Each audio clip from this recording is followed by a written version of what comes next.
बिस्मिल्लाहिर्रहमानिर्रहीम। आप देख रहे हैं एहसन से शेफ़ चैनल। आज हम बना रहे हैं आम का जैम। चलिए शुरू करते हैं अल्लाह ताला का नाम लेकर। सबसे पहले हमने देगची के अंदर आम का पल्प डालना है। मैंने सिंदरी आम लिया था 1.5 किलो, उसमें से छीलने के बाद तकरीबन 800 ग्राम पल्प निकला है। अब इसको देगची में शामिल करने के बाद इसके अंदर 1 कप पानी शामिल कर देंगे और पानी डालने के बाद इसको पकने देंगे कि इतना पकाएंगे कि आम ज़रा सा नरम हो जाए और पानी घुलने लग जाए आम के अंदर। अब इसके अंदर आपने 600 ग्राम चीनी शामिल कर देनी है।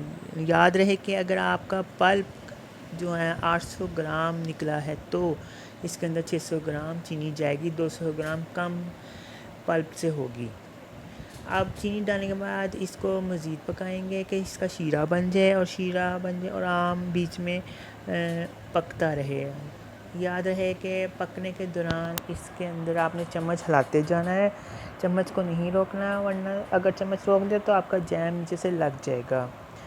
तो लिहाजा इसको इतना पकाना है कि आम मज़ीद नरम हो जाए और शीरे के अंदर घुलना शुरू हो जाए। जब ये शीरे के अंदर घुलना शुरू हो जाए तो आपने इसको जग लेना है ब्लेंडर का, उसके अंदर सारा आम का मिक्सचर शामिल कर देना है और ब्लेंड कर देना है। अब ये ब्लेंड किया हुआ मिक्सचर आपने दोबारा से देगची में शामिल कर देना है और इसको मज़ीद पकाना है कि ये गाढ़ा हो जाए।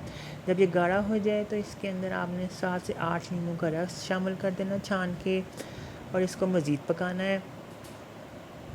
मज़ीद पकाने के बाद आपने इसके अंदर चंद कतरे पीला रंग शामिल कर देना है। पीला रंग शामिल करने के बाद आपने इसको 5 मिनट मज़ीद पकाना है। अब इसको चेक करने के लिए आपने कांटे को जैम के अंदर डिप कर देना है। अगर आपका कांटे की लाइनों में से जैम ठहर जाता है, नीचे गिरता नहीं है, कम गिरता है, तो ये तैयार है।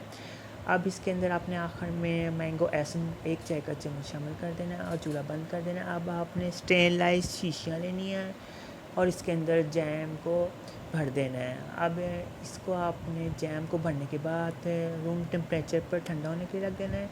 याद रहे इसके अंदर किसी किस्म का केमिकल नहीं है, तो आपने इस्तेमाल के दौरान इसके अंदर गीली चम्मच या जूठी चम्मच शामिल नहीं करनी। अब इसको ढककर आप फ्रिज में रख देंगे और लीजिए आपका जैम आम का तैयार है। मुझे इजाज़त दीजिए। अल्लाह हाफ़िज़।